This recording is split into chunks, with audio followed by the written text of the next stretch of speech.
E aí, pessoal, eu sou o Renato Santos, o host aqui do podcast Comitante, e ao meu lado aqui é o meu querido co-host Valdemar Soares, o Vavá. E aí, Vavá, como é que você tá? E pessoal, sou Valdemar Soares, sou o co-host aqui do Comitante Podcast e tô animado aí pro nosso primeiro episódio, né, Renatão? É o primeiro episódio. Hoje é o Som Chor, né? Então, porque hoje a gente vai só dar uma repassando algumas notícias aqui, mas eu já convido todos vocês a acessar lá o nosso podcast no YouTube, é o Comitante Podcast, e aí a gente vai postar todos os vídeos lá. O nosso podcast é feito, né, Vavá, para desenvolvedor mesmo, para quem mexe com infra, back, front, UX, UI, todo mundo do IA. Então todos são bem-vindos e comente também, né? Deixa sua pergunta, seu comentário. A gente sempre gosta dessa interação. E vamos que vamos. Você quer só falar alguma coisa aí, Vavá, antes de começar? É pro pessoal aí no final aí comentar e tudo mais e bora lá, Renatão, pras notícias. Vambora. Vambora. Então, o nosso chore de hoje, né, vai ser sobre algumas notícias relacionadas à Apple. Também a gente vai comentar aqui sobre OpenAI. Mas antes de começar, né, a gente tem que lançar a nossa Burning Question, né? Tem que ter até um áudio aqui de Burning Question, né? É, Depois a gente tem que encontrar o aqui. aí, Burning Question. O Burning Question, pessoal, é o nosso quadro aí que a gente solta uma pergunta, que é uma pergunta polêmica da área de desenvolvimento, né? E a gente quer a gente quer ouvir vocês, a gente quer ver o comentário de vocês relacionado. Então, a gente vai fazer a pergunta agora, e depois no final do podcast de hoje a gente vai dar a nossa opinião, a minha opinião, a do Vavá, e a gente quer ouvir a opinião de vocês também relacionada ao Burning Question. E ô Vavá, qual que é a pergunta do Burning Question de hoje? Você quer soltar para nós a Essa pergunta? polêmica, hein? Qual que é a Qual a pergunta? diferença entre um júnior, pleno e sênior? Nossa, essa Essa pergunta daí, aí. Qual que é o sonzinho do Bunny Question? aqui, é esse que eu vi. Pessoal, então a Bunny Question de hoje, né? Qual que é a diferença, né? Sênior, Pleno e Júnior. Aí a gente quer que você deixe nos comentários aí embaixo, no YouTube, né? Se você está assistindo no YouTube, qual que é a sua opinião em relação a isso aí, né? E lembrando que aqui é o ambiente de desenvolvimento, tá, pessoal? A gente não quer nenhuma discórdia, né, Vavá? A gente não quer. Não, aqui é 100% peace. 100% PIS, mas vamos lá, então. A gente vai responder, dar a nossa opinião no final do podcast. Mas vamos dar uma repassada aqui, tá, pessoal? Nas nossas notícias, nosso giro de notícias do Dev, tá? E a primeira notícia de hoje, né, com a saída de Tim Cook, a Apple atingiu vendas recordes, mas uma escassez de chips se aproxima. Ô, Vavá, você, no seu tempo de vida, cara, você revelar a idade, né? Você chegou a ver o Steve Jobs, ele sendo o CEO da Apple? Cara, sim, mas qual foi o ano que ele morreu? Eu esqueci, mas não, eu acho que 2012, 2013, parece. então eu Por tinha o quê? aí. Uns 12 anos por aí. Então, foi um pouquíssimo tempo assim, né? Um pouquíssimo, né? Mas, mas eu lembro da É, aí- notícia. Eu lembro da notícia no dia, foi bem intenso, né? isso aí só foi comparado no nível de notícia da morte do Michael Jackson e do Ayrton Senna, né? É. Todo mundo inteiro parou.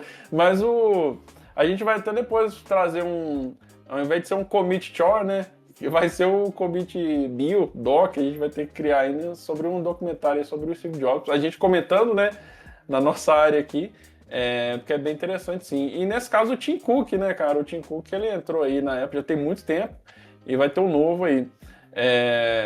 Então vamos lá, né, pessoal? A Apple anunciou um trimestre recorde na quinta-feira. No entanto, o CEO que está de saída, Tim Cook, alertou para algumas nuvens de tempestade se formando na forma de problemas no fornecimento de chips de memória, que podem impactar os negócios em um futuro próximo.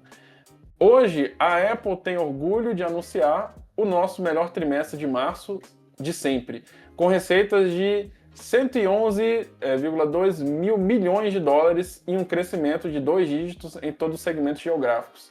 Disse Cook durante a teleconferência de resultados de quinta-feira. O iPhone alcançou um recorde de receitas para o trimestre de março impulsionado por uma procura extraordinária pela linha do iPhone 17. Ô, Vavá, você acha que que o iPhone nunca vai morrer, cara? É pra Cara, sempre eu acho ele? bem difícil o iPhone morrer, viu? Sendo bem sincero, o iPhone é um produto que se consolidou. Acho bem difícil Uhum. mesmo. Você como usuário de iPhone, né? Só um pouquinho tendencioso aí. Espero que não morra.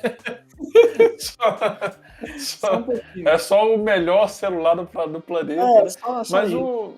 o iPhone realmente é impressionante como teve essa crescida absurda, né? E eu sempre falo que na época, quando o iPhone foi lançado, por mais que hoje é um celular que muita gente utiliza, muita gente adora, mas quando foi lançado foi uma dúvida gigantesca, né? A gente não vai passar aqui, mas tem que ver os direitos autorais, né? Mas tem vários vídeos mostrando, na época, né? A CNN, Vavá, a CNN vindo aqui no podcast Comitante, ó, você não pode meter um processo, né?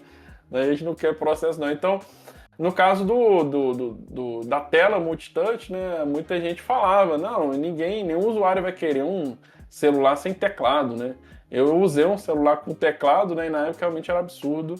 Que era o E62 da Nokia, um celular todo cheio de teclado e tal, de teclas, né?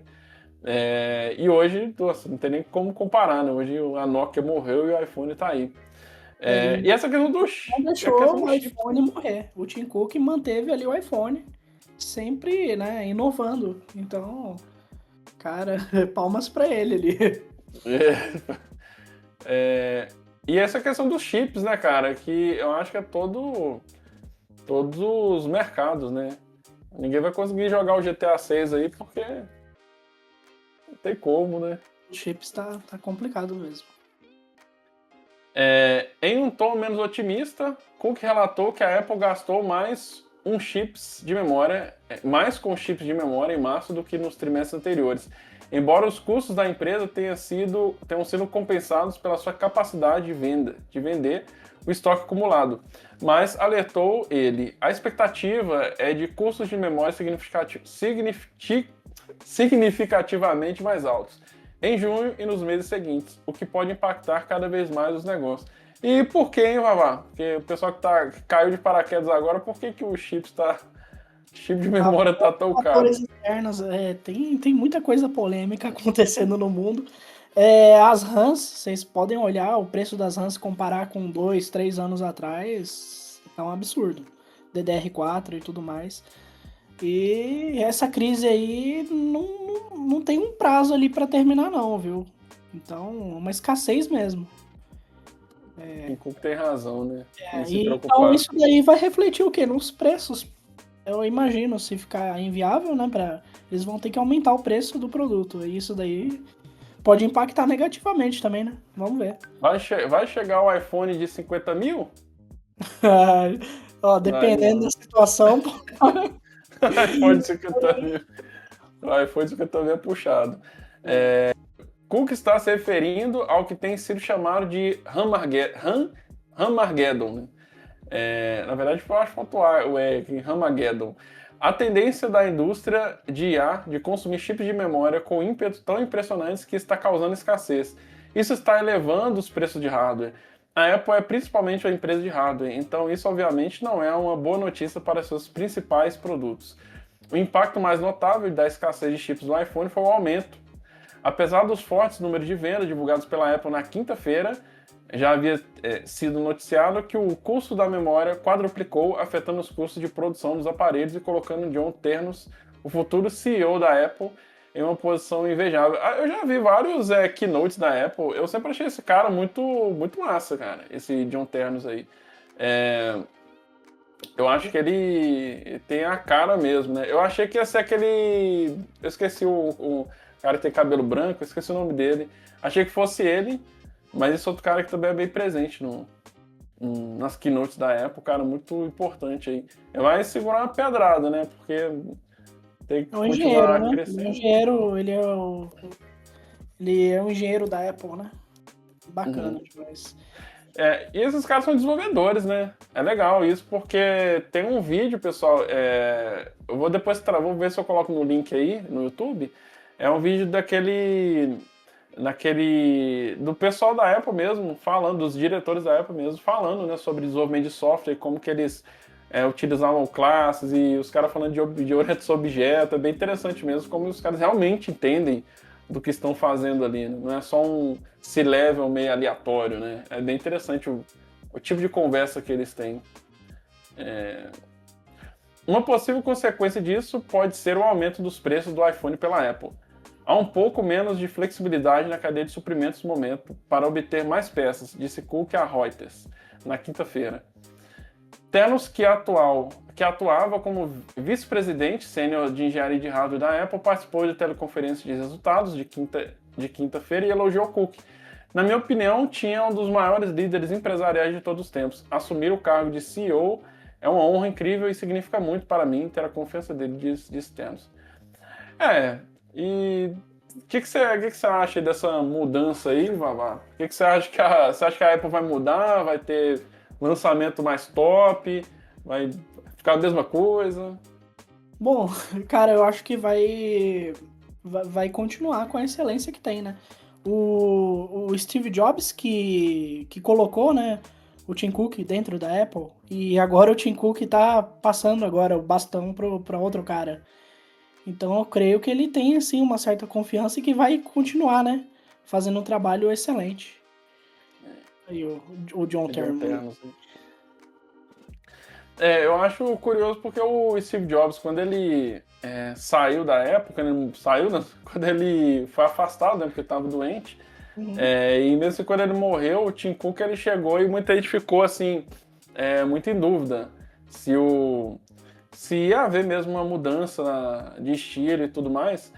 E assim, eu como usuário, né, muito tempo da Apple, eu acho que realmente o Tim Cook ele fez crescer a Apple assim, de forma exponencial. Se você pegar aí esses relatórios de crescimento, né, você vê que a Apple cresceu muito, faturou muito, virou uma das primeiras empresas trilionárias, né? Então, assim, é inegável que o Tim Cook ele evoluiu bastante, assim, a Apple. Só que uma coisa que sempre realmente eu achei estranho é que no tempo do Steve Jobs, eu acho que isso é meio falar assim, no meu tempo de velho, né? Mas eu realmente acho que no tempo do Steve Jobs as inovações eram muito maiores, né? Eu acho que existia até mesmo no macOS aqui, eu acho que as features, o hardware e o software era muito mais pensado no profissional ali que vai utilizar as ferramentas. Hoje eu já não sinto tanto. Hoje eu sinto que é muito mais voltado para o que a gente pode vender, porque o cliente ali, o usuário vai gostar, mas não necessariamente vai melhorar a vida do cara, né? Eu acho que essa é a diferença, sim. Agora, esse John Ternos, eu fiquei sabendo que ele quer trazer coisas de inovação mesmo. Então, Ele é o líder técnico-chave aqui, tá escrito, responsável pela engenharia de produtos como Mac, iPhone, iPad e AirPods. aí, Ele iPod? já tem AirPods também, né? Ah, E ele já tem 25 anos de casa. Não, na verdade, o Tim Cook, na verdade, tem 25 anos de casa. Mas ele, desde 2021, ele atua como vice-presidente sênior de engenharia de hardware. eu acho que vai ser Ele tem interessante. contato direto, né, com o Tim Cook. O Tim Cook, então, ele reporta pro Tim Cook, né? Então ele já tem uma expertise ali, tudo mais. O pessoal tá meio com o pé atrás também, eu já vi uns comentários, mas... E Não é um dos usuário de Android. que na Apple foi o Apple Pay, que eu utilizo bastante. E foi, se eu não me engano, o Apple Watch. O Apple Watch surgiu com ele, tá? Aí, ó, uma boa opção pro Intelbras fazer, né? Notebook não deu certo, faz aí o PC, né? Acho que eles tinham também. Eu não sei se deu certo, mas tinha. Uma terceira notícia aí, né, pessoal? Elon Musk confronta advogado da OpenAI no terceiro dia de julgamento sobre a criadora de ChatGPT. O Musk aí tá botando pra quebrar, né? Ó. Elon Musk acusou um advogado da OpenAI de fazer perguntas enganosas, concebidas para o atrair ao erro, a ele e ao júri no terceiro dia do julgamento de alto risco contra o criador do ChatGPT. Aumenta a tensão entre Elon Musk e o advogado do OpenAI esta quinta-feira, à medida que a batalha judicial com o fabricante de ChatGPT entra no terceiro dia. Em causa está a alegação de Musk que a OpenAI abandonou a missão com que foi criada e se transformou numa empresa com fins lucrativos. A defesa da OpenAI nega qualquer irregularidade e já afirmou que o processo... Vou aumentar um pouco a tela aqui, Boa. para ficar bom para os telespectadores aí, né? Uhum. A gente depois, pessoal, vai colocar esse episódio aqui competindo no horário nobre com a Globo, né? Para ver se tem mais acesso, né? Boa. Durante a sessão... peraí. A defesa da OpenAI nega qualquer irregularidade e afirma que o processo de Musk visa travar o rápido crescimento da empresa e reforçar a sua própria empresa, xAI, lançada em 2023. Durante a sessão da quinta-feira, o advogado da OpenAI, William Savitch, questionou Musk sobre o depoimento anterior em que este disse que a OpenAI não violaria necessariamente os compromissos fundadores se os lucros dos investimentos fossem limitados. Depende de quão alto é o teto, respondeu Musk. Savitch repostou, acho que repostou, né? Perguntando, mas essa não foi a sua resposta completa ontem, pois não? Musk reagiu dizendo que poucas respostas serão completas, sobretudo se me interromper constantemente. Acrescentou que se o teto for altíssimo, então a OpenAI passa, na prática, a ser empresa com fins lucrativos.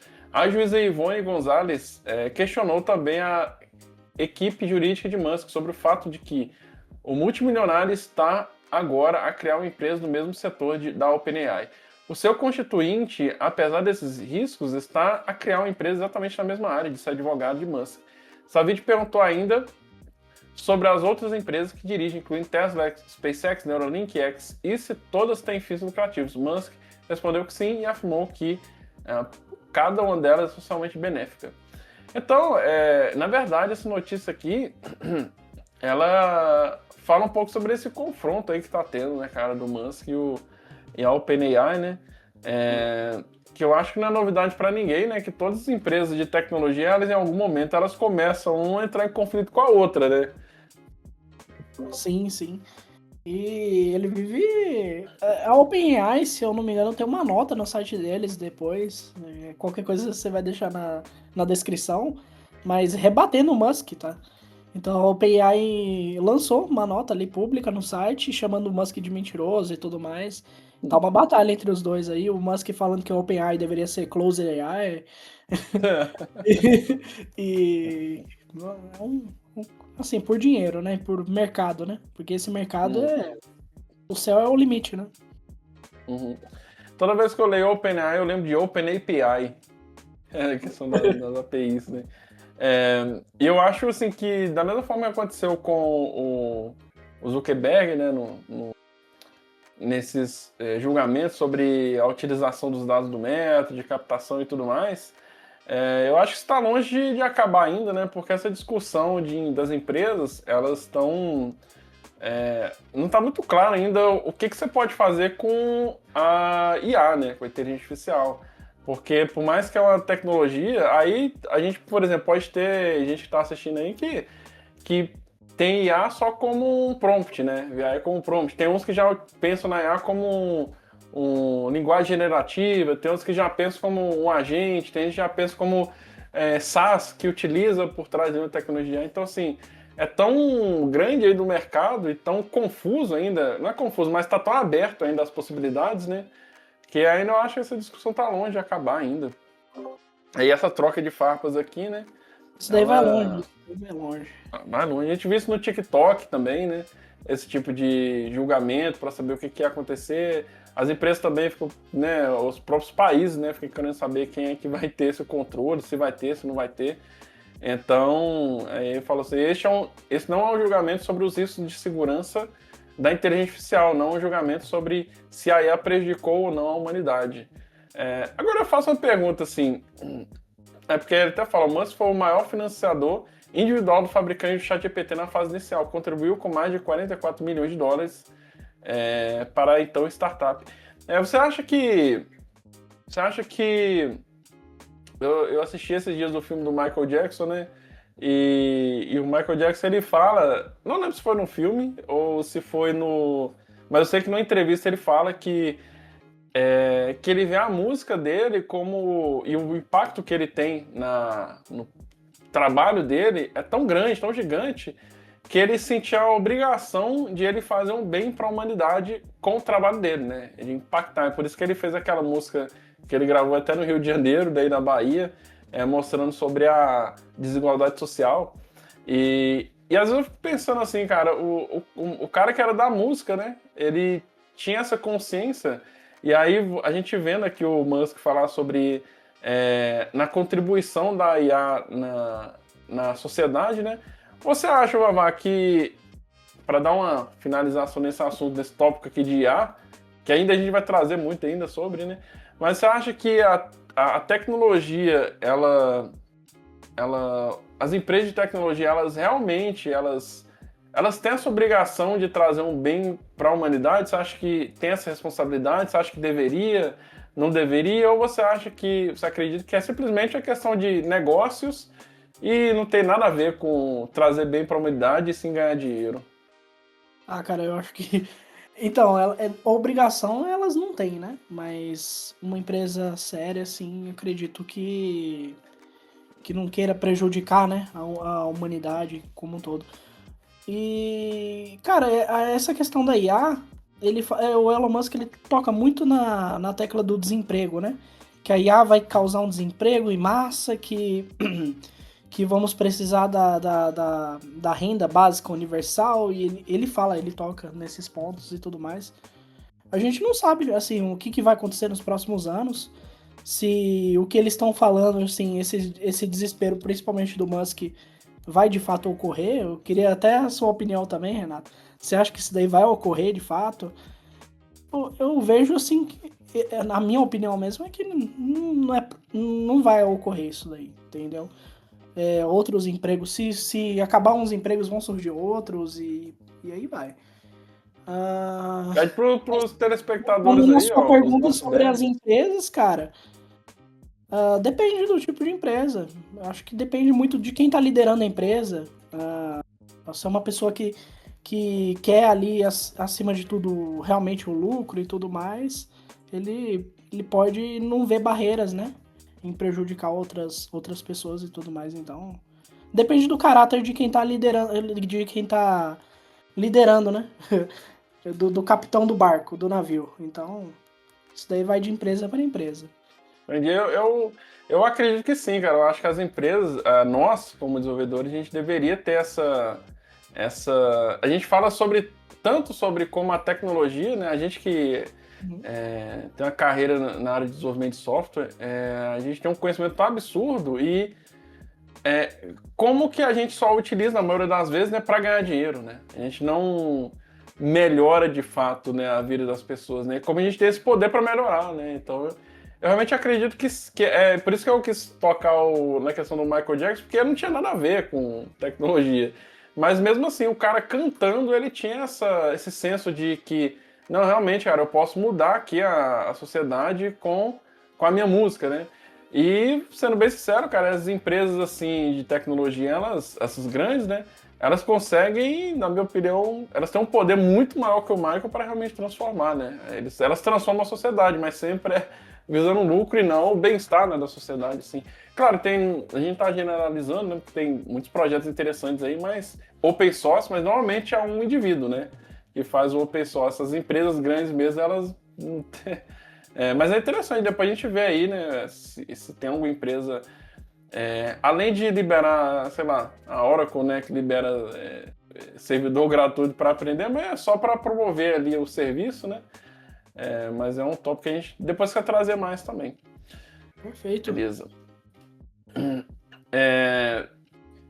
Finalizando aqui, né, a gente tá só com mais uma notícia que é bem rapidinha, né, para quem usa o cPanel. Você já usou o cPanel, Vavá? Pô, já usei muito tempo. Muito tempo. Mas não foi profissionalmente, tá? Esse daí Eu tem. já usei. Nossa, isso aí eu já usei. Hackers estão explorando ativamente uma falha no cPanel. Inclusive tinha um pessoal que trabalhava comigo que chamava de cPanel, então é Não, o cPanel. cPanel, Bora utilizar essa. Bora falar desse jeito, é o o cPanel. cPanel, né? cPanel, usado por milhões de sites. O cPanel, né, pessoal, que é uma interface ali para você poder acessar o seu. É open source, se eu não me engano, esse cPanel. Eu acho que você consegue. Posso estar enganado, mas eu acredito que você pode rodar uma máquina com a Apache no seu localhost e colocar o cPanel para gerenciar, assim como você faz com o MySQL, né, o PHP admin, né? Pesquisadores de segurança estão soando alarmes. Ih, soando um alarme, cadê o alarme? Aqui, ó. Cadê o alarme? Alarme. Você já soou logo quando você viu o cPanel, né? Na hora. É, recém-descoberto no software de gerenciamento de servidores web amplamente utilizado, cPanel e Web Host Manager. A falha permite que hackers sequestrem e assumam o controle total dos servidores que executam o software afetado, que se acredita ser usado por dezenas de milhões de proprietários de sites em todo o mundo. Só uma falhinha. Só Só uma acessar. pequena falha. Muitas empresas de hospedagem web comercial já corrigiram os sistemas de seus clientes. No entanto, a fabricante do cPanel alertou os clientes para que verifiquem se seus sistemas estão atualizados, pois o bug afeta todas as versões portadas do software.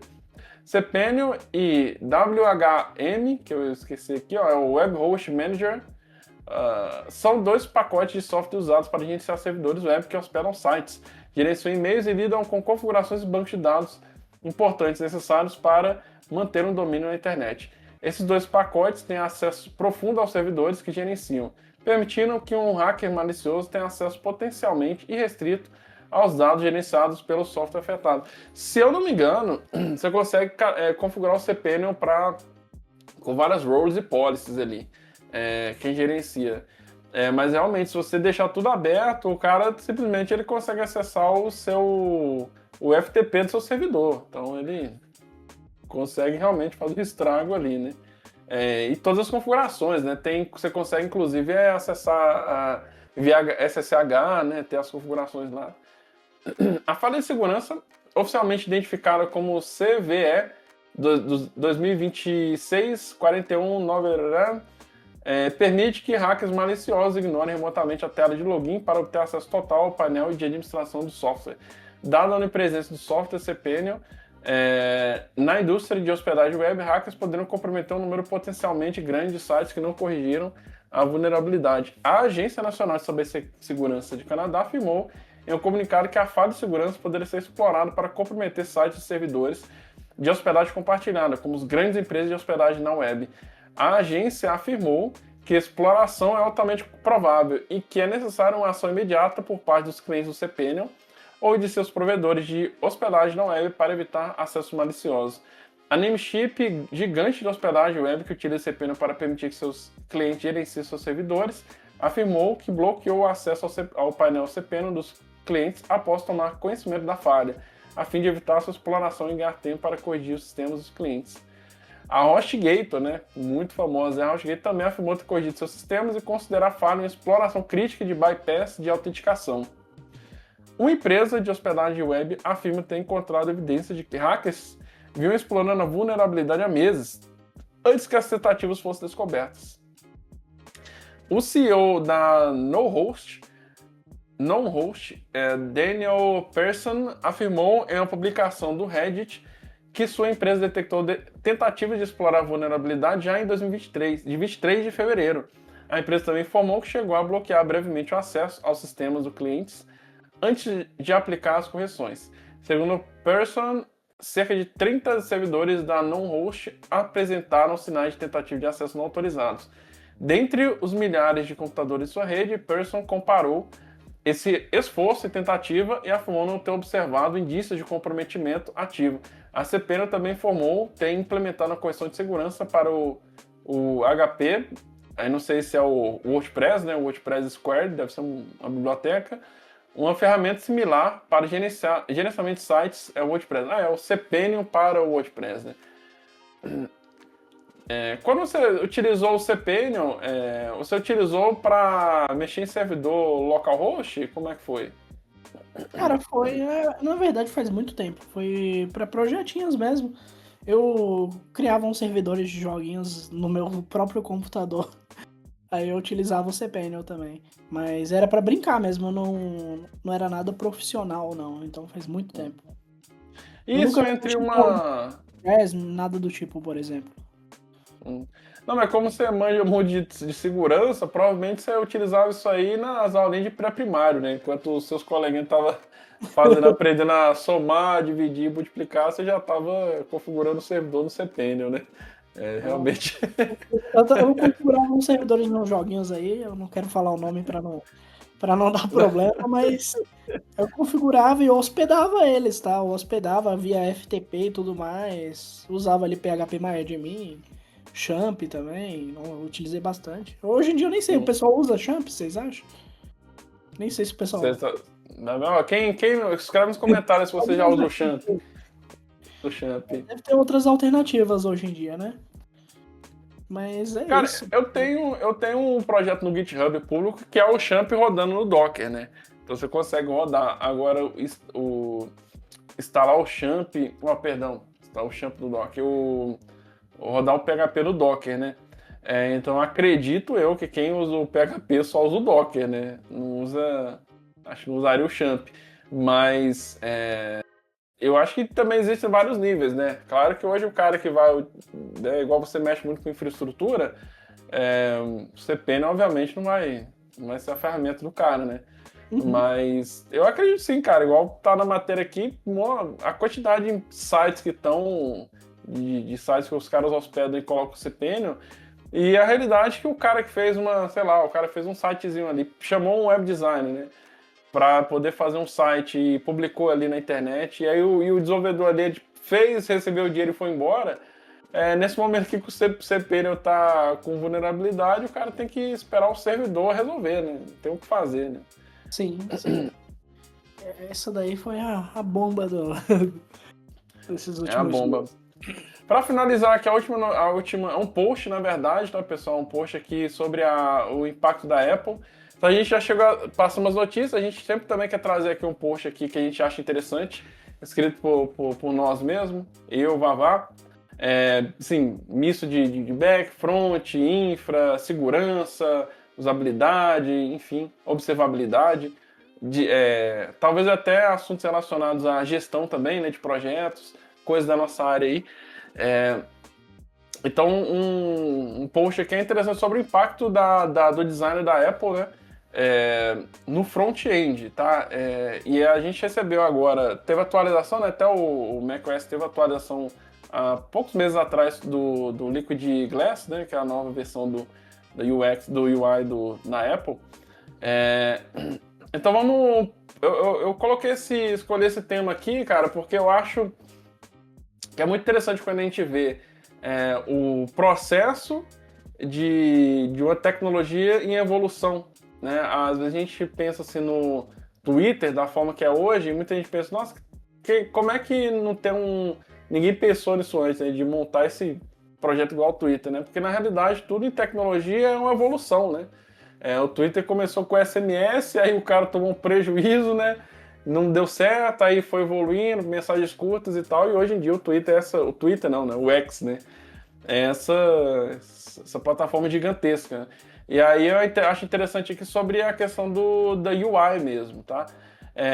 Quando o novo iPhone, iPad ou Mac é lançado, as demais fabricantes concorrentes passam a adaptar o seu estilo, assim como os produtos novos da Apple. Quando o iOS é atualizado, sites e aplicativos passam a seguir a mesma linha de design que é característica de aplicações Apple.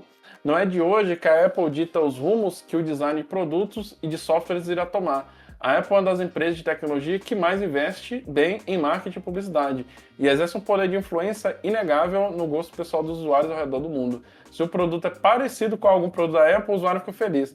E você já aconteceu isso com você, cara, de você ver que o cara ele viu um aplicativo clean, ele, pô, esse é um design Apple, ou coisa do tipo, e aí gostar justamente por ser assim? Cara, que eu me lembro, teve algumas coisas, o pessoal, isso daí é muito polêmico, tá? O pessoal Hum, fala algumas vezes que tem coisas que eles lançam como feature aí no iPhone que já tá no Android há 10 mil anos. Pois é polêmico isso aí. é, Que são polêmico. coisas. Podem ser coisas de interface, por exemplo, como, se eu não me engano, a última polêmica que teve foi o mostrador, né? Da bateria, quantos por cento tá a bateria, isso daí. O pessoal fala, não, mas no Android já existe há muito tempo e tal. Mas, cara, não, é inegável que a Apple dita o rumo do design, né? O Liquid Glass, depois de inventado pela Apple, tem já algumas empresas já utilizando esse tipo de design, então, tipo, eu E acho que se as empresas elas estão, né, de fato, usando algumas coisas assim que a Apple criou, é porque realmente foi um sucesso. Então, parece ser, assim, mais profissional, né, o negócio e tal. eu acho que esse é o ponto, né? Que as pessoas têm essa visão que é mais profissional, que o negócio é bem feito, né? Eu não tô falando por mim, tá, pessoal? Eu tô falando que é o que realmente, normalmente, os usuários eles veem, né? Ah, isso aqui é Apple, né? É bem feito, é bem construído. É, Muitas das vezes, o design Apple pode ser contestado e criticado, como o lançamento do iOS 7 ou o Note do iPhone X, o X. Mas a Apple consegue manter o cliente satisfeito, transformando o sentimento de desgosto do usuário em uma aceitação de um novo conceito, o famoso Apple Design. É, Antes de entrar aqui nesse tópico, isso aqui é uma verdade muito grande, porque eu usava o iOS 6, para mim é um dos mais bonitos, o iOS 6. Eu até tava querendo comprar, cara, um iPhone é, com a versão do iOS 6, mas eu não consegui encontrar, porque tem que ser, eu acho que se eu não me engano, é o iPhone 4S, o último que teve, ou 5 parece. Mas no dia de hoje é muito difícil, porque todo mundo atualizou, né, esses celulares. E aí atualizou pro iOS 7, que aí já não tem mais a mesma interface. Mas quando mudou para iOS 7, eu lembro que realmente houve nossa, foi d'água pro vinho, né? E as pessoas detestaram na época. Só que foi interessante como ao longo do tempo se tornou um padrão mesmo. Todo mundo começou a utilizar as cores estouradas. Todos os sites começaram a usar, os aplicativos começaram a se adaptar. É, e o próprio Note do iPhone X, né? Eu não sei como é franja? Esse Note é esse negocinho que fica em cima? Essa testazinha. Eu acho que é franja que o pessoal chama. Eu chamo de Note mesmo. Que é essa barrinha que fica em cima na câmera, né? E aí eu lembro que quando lançou também o iPhone X, todo mundo ficou impressionado, né? Por ter uma tela gigantesca, mas todo mundo achou estranho que não era uma tela toda, né? Tinha essa barrinha em cima preta que hoje em dia tem a Dynamic Island, né? Hoje Mas, é o Dynamic Island. mas mesmo assim, hoje não dá pra ver aqui na tela, mas hoje o MacBook tem, né? Essa franjinha. Então, assim, ainda assim, mesmo com o desgosto, meio que todo mundo se adaptou e as empresas também começaram a ficar igual. Eu lembro que quando lançou o iPhone, eu vou até mostrar aqui, né? Porque quem não tá sabendo o que a gente tá falando, é, é sobre essa franjinha, né? Esse Note aqui.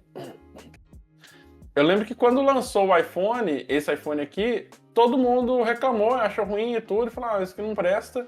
E aí o Android lançou só com ponto, né? Eu acho, se eu não me engano, é até Dot. Que é esse pontinho aqui que fica em cima, né? Aqui não dá pra ver, né?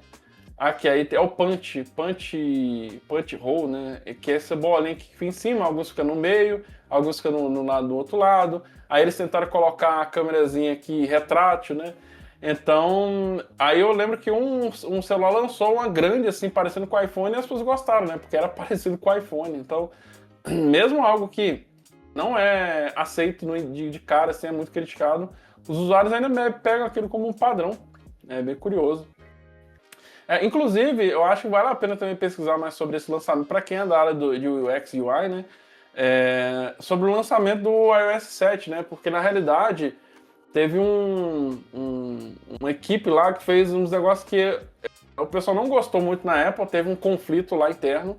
E aí nessa quebra, demitiram o cara.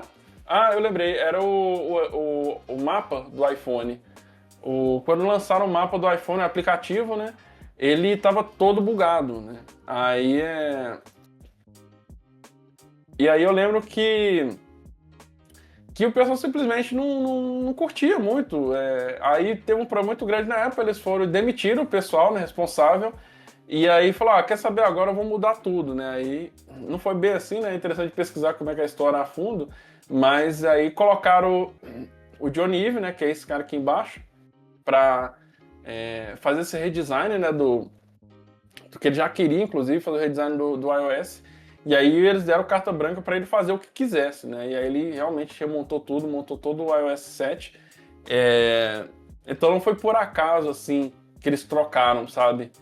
Tem um porquê deles terem trocado tanto, não foi apenas o fato deles estar trocando o esquimorfismo, né? Então foi muito o Johnny Ive que propôs isso daí. É difícil falar sobre o design dos produtos da Apple sem falar sobre Johnny Ive, o gênio por trás dos grandes produtos da Apple. Em 1997, quando o Steve Jobs retornou à Apple na missão de reerguer a empresa, encontrou um jovem designer dos seus 30 anos de idade trabalhando internamente no desenvolvimento de produtos da Apple. Este designer era o britânico John Ive, que aos poucos foi ganhando a confiança de Jobs e se tornando um dos principais nomes da Apple. John foi responsável direto pelo desenvolvimento de produtos como iPhone, iPad, iPod e iMac, além do chefe responsável pelo desenvolvimento, design do sistema operacional iOS. Sabe este notebook que você utiliza? Com o teclado que fecha e o computador... Com o teclado que fecha e o computador entra em modo repouso para você levá-lo para qualquer lugar? Pois é, este design foi proposto por John Ive no desenvolvimento do iBook.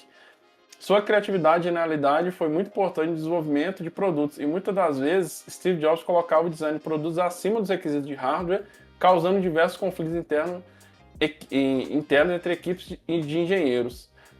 Na biografia de Steve Jobs, escrita por Walter Isaacson, é que citado que Steve Jobs reage de forma ríspida quando percebe que os chips internos do Macintosh não estavam alinhados de forma harmônica e contesta o engenheiro.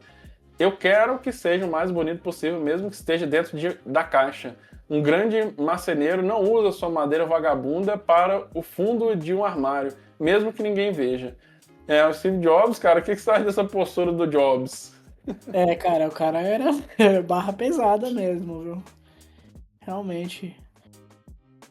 Ele puxava ali, puxava pra ter a perfeição, né? O cara, Essa não queria história aqui qualquer coisa, do. não.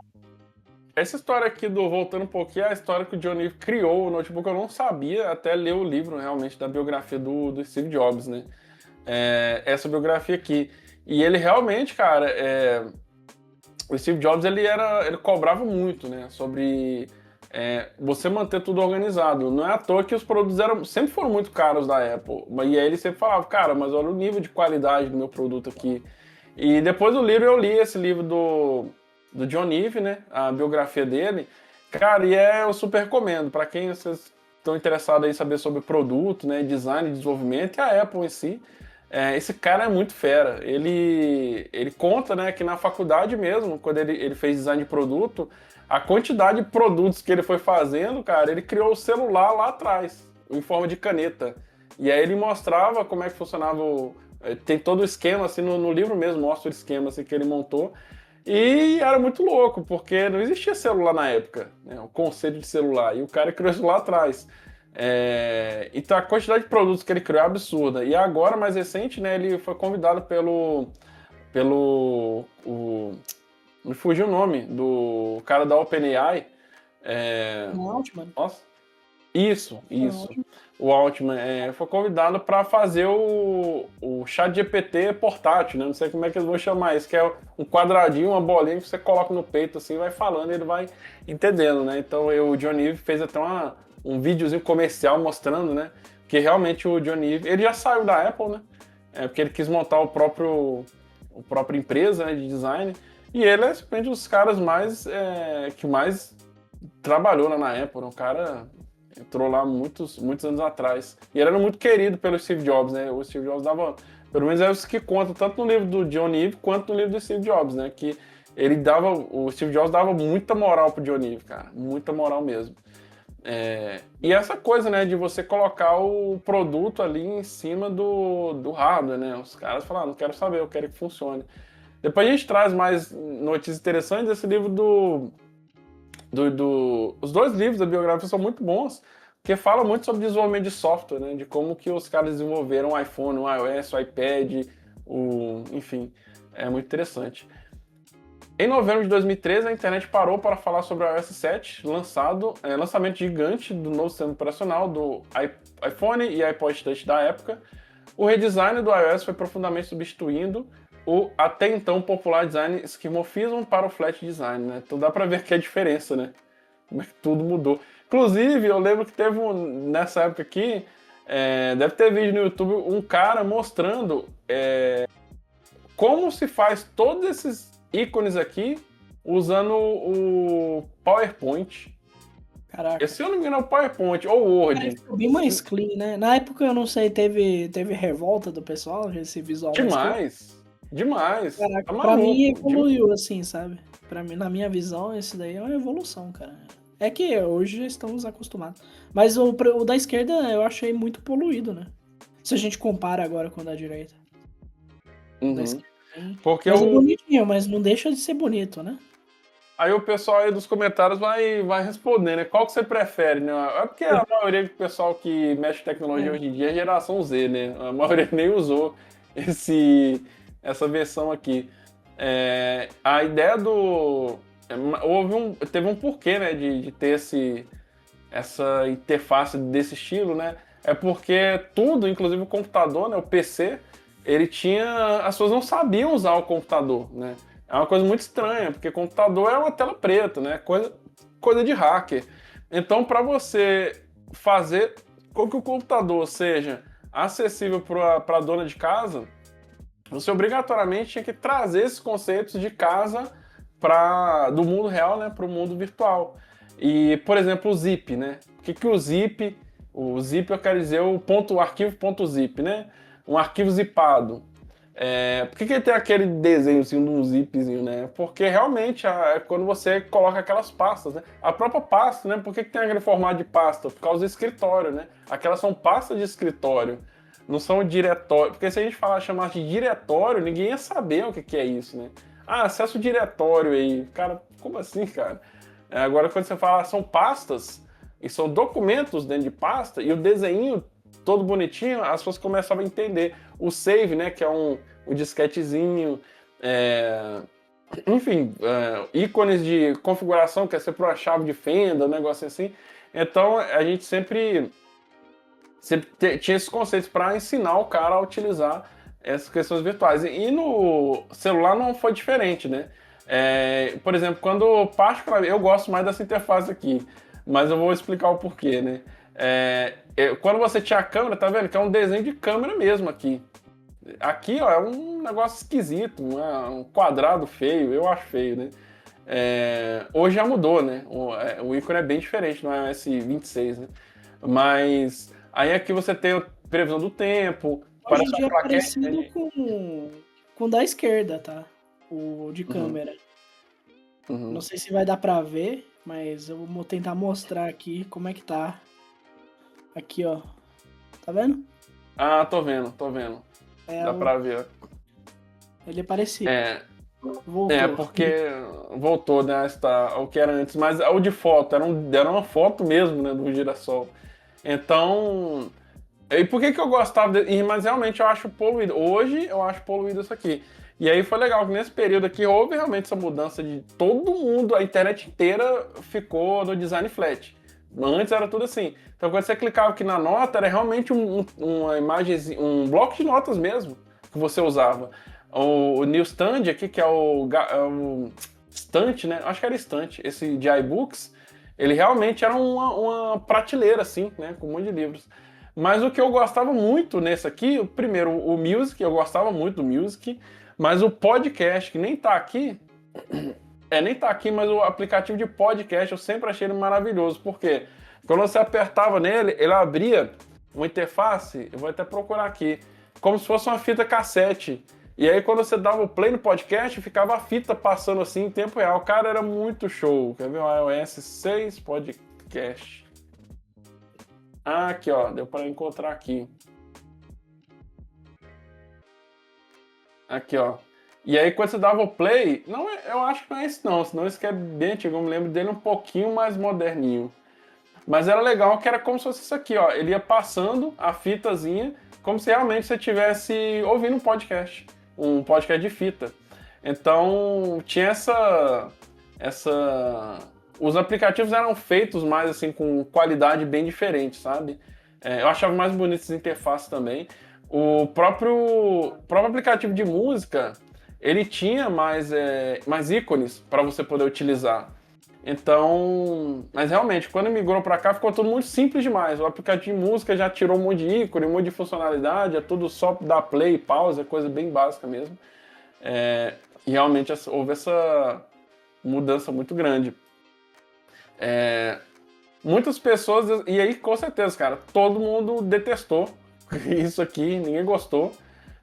Muitas pessoas estavam desgostosas com o fato de design ter sido drasticamente modificado com cores, fontes e formas totalmente diferentes do que estava habituado. Inclusive, cara, eu lembro que ficou mais lento o celular, porque tinha um negócio 3D de efeito. Eu sei que foi um hate gigantesco, né? Muito grande. Assim como todos os sites e aplicativos utilizaram, aí sim, e tá, né? A questão é que todos os sites, cara, começaram a utilizar esse design aqui. O próprio o Instagram, né? Que hoje a gente tem o Instagram com aquelas cores estouradas, foi nesse período aqui que ele mudou. Foi exatamente nesse período. Assim como todos os sites e aplicativos utilizaram o efeito Coverflow do iPod Touch, o iOS 7 influenciou o design de milhares de aplicações, desde as linhas finas com bordas arredondadas até as cores estouradas, utilizando o novo design da Apple. E você chegou a ver esse efeito Coverflow aqui? Você sabe o que é isso? Cara, não me lembro desse efeito. Cara, o efeito Coverflow, isso aqui é o Music, um aplicativo de música, ou o iPod Touch, né? O que acontece? O efeito em si eu sei, mas que era do iPod Touch eu não sabia que se surgiu aí, né? Então, como é que funciona aqui? Quando eles lançaram o iPhone, eles pensaram, poxa, como é que você vai conseguir passar para um monte de música assim, né? Como é que vou mostrar aquele efeitozinho de você girar como é que é o nome daquele efeito? Estereoscópio? Aquele negócio, giroscópio, você gira e ele vai girando na tela. Na verdade, isso aqui era o seguinte, cara, você utilizava no iPod comum, certo? Que tinha aquela scroll wheel do iPod clássico mesmo, e aí tinha um negócio parecido com isso aqui, só que isso aqui veio muito no iPhone, cara, porque quando você tava mexendo nas músicas assim, em portrait, ele ficava normal. Quando você virava assim, ele automaticamente entrava nesse modo. E aí você passava o dedo assim, aí as capas iam rodando, cara, como se fosse aquelas jukebox. Não sei se você já viu jukebox, Sim. E isso aí, todo mundo pirou, cara. Todo mundo realmente ficou maluco com esse efeito. E aí, pronto, e era super rápido, super fluido. E assim, o Steve Jobs, até na apresentação dele, é interessante quem tá assistindo aí depois pesquisar, mostra ele apresentando e mostrando várias músicas, cara. Várias. E ele passando super fluido e todo mundo, assim, de queixo caído mesmo. E aí, partiu, obviamente, disso, cara, todos os sites quiseram fazer efeito Coverflow, cara. E na época, jQuery, né, em Flash, mas todo site tinha que ter um negócio desse que, mesmo que era horrível de utilizar, mas os caras queriam o que queriam. E a Apple ditando regra novamente. E aí, né, um outro ponto aqui que obviamente, todo mundo quer ter o design da Apple, né? E aqui o MIUI 13, né, que é o sistema operacional da Xiaomi, e obviamente a maioria do sistema operacional, a maior parte do sistema operacional da MIUI é super parecido com o iOS, né? Hoje hoje é outro sistema operacional, né, que tem na Xiaomi. Mas esse período aqui, cara, é muito parecido, ó. Eu acho esse sistema operacional melhor do que o iOS, pra ser sincero, que ele te dá mais liberdade de fazer mais coisas, mas é isso. E aí aqui, eu vou deixar a matéria aqui, esse post aqui, mas mostra a evolução dos iPhones, ó. Bacana demais. Ele foi mudando, ele foi ficando fininho e tudo. Muito top. Então é isso, Vavá. A gente terminou aqui um giro aqui e agora a gente vai pra Burning Quest, né, cara? A resposta da Burning Quest pra dar aquela encerrada no podcast, né? Então, eu vou responder. Você quer responder primeiro ou eu respondo? Pode responder primeiro. Aí eu vou logo em Beleza, seguida. Que já tô. beleza. Beleza, na próximo podcast, tá, pessoal? No próximo show a gente vai trazer aqui as suas respostas, que você vai colocar aí nos comentários aí, e a gente vai trazer aqui para vocês a resposta. Mas qual a diferença, né? O que difere um sênior, um júnior e um pleno, tá? Eu vou responder assim de forma bem prática, tá? Eu já passei por essas três categorias aí. Eu já teve uma empresa que eu cheguei até no Master, cara.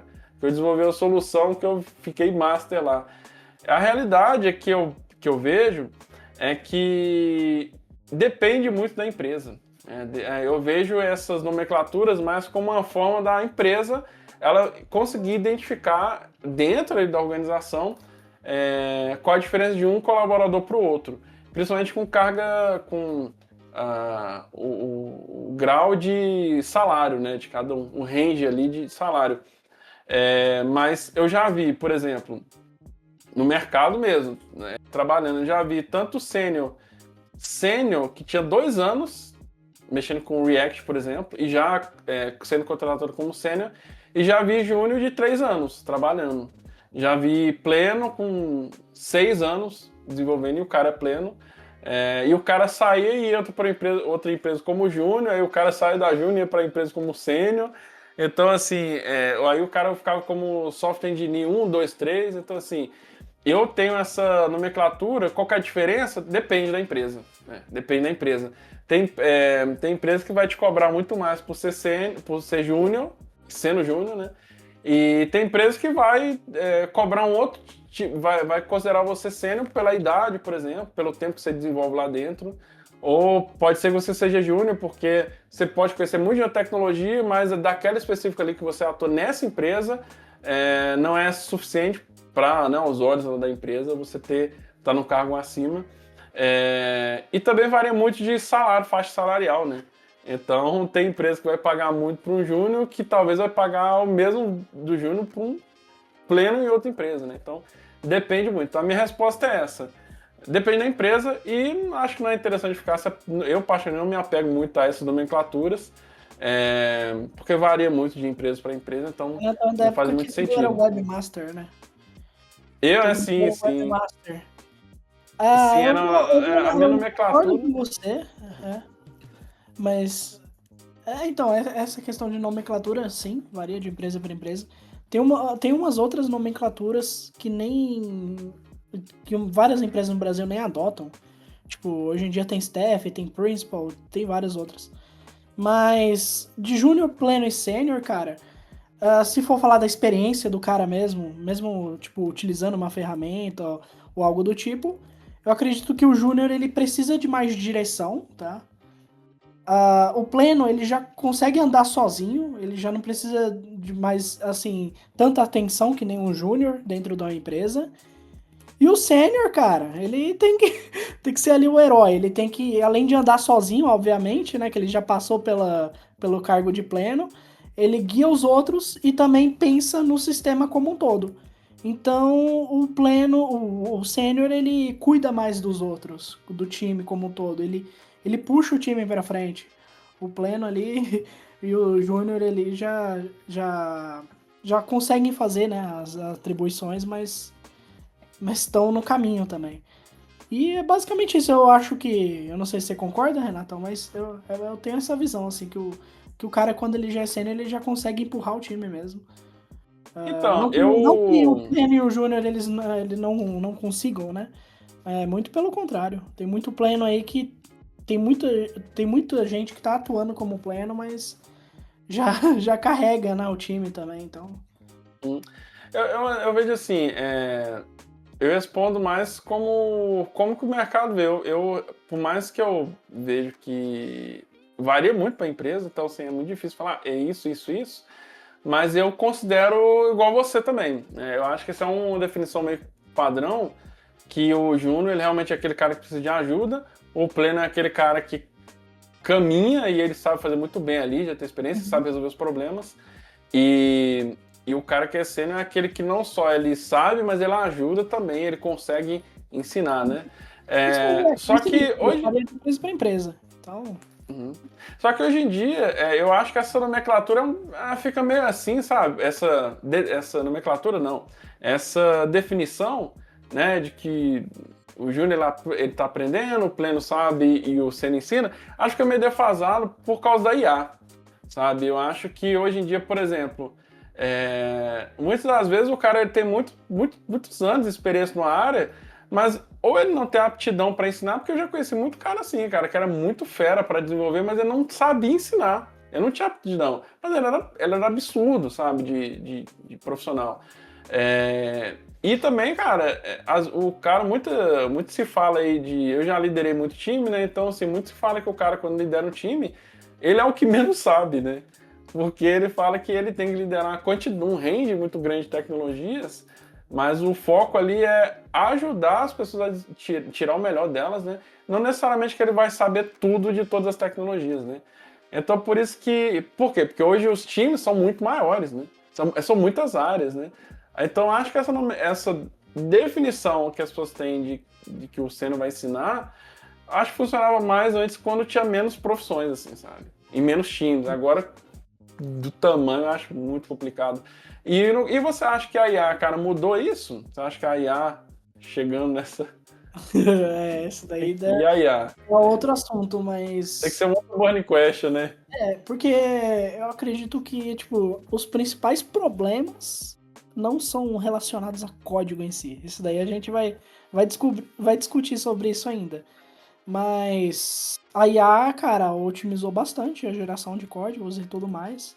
Eu tô utilizando a IA mais no meu dia a dia, mas não deixando, obviamente, de revisar o código gerado e tudo mais.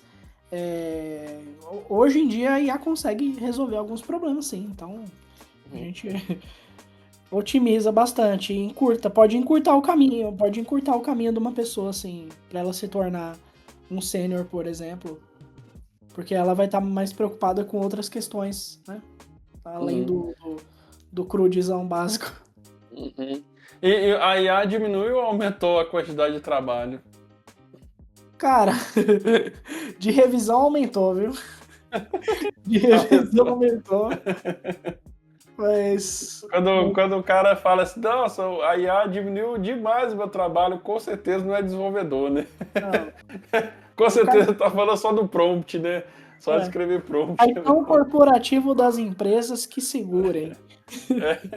A IA ficou mais caro, inclusive, né? Alguns modelos eu recebi a notícia também, né? Que o Copilot, né? Ele agora vai ser se eu não me engano, eles vão acabar com essa questão de assinatura, tá? Não, pera aí, essa notícia direto do Bill Gates, o Bill Gates te ligou? Bill Gates me ligou tem que ser pro próximo episódio, então, isso daí. Essa é bobagem. Depois a gente vai falar sobre IA aqui na... porque eu acho esse assunto de IA muito interessante, porque eu utilizo muito já há alguns anos. E eu tenho um projeto, né? Um projeto que eu utilizo muito IA, não só na parte de desenvolvimento, mas também na criação dos conteúdos e tudo. E tem explorado bastante, a gente, né, tem explorado bastante. Então acho que é um tópico que, se a gente trouxer aí, eu acho que a galerinha vai gostar muito. Mas é isso, pessoal. A gente quer que vocês deixem aí no comentário de vocês, né? De vocês, sobre essa questão do pleno, sênior, júnior e master, né? Se for o caso também. Porque isso é muito comum, né? A gente sempre vê as pessoas em dúvida, né? Pô, como que eu sou considerado pleno? Como que eu sou considerado sênior? Como que eu sou considerado... Qual que é a diferença, né? Se eu coloco no meu currículo ou não coloco, né? E eu quero ver a opinião de vocês. Talvez quem mexe com RH, né? Que tá aí como Tech Recruiter, pode ter... na minha empresa a gente classifica assim, né? Então, é interessante. Mas, ô Vavá, então, no próximo podcast a gente vai tentar trazer um dev aí, vai ser em vez do... O commit de hoje tá fechado então, né? O commit de hoje tá fechado. Esse tchau. Desse primeiro episódio aí, galera. Muito obrigado.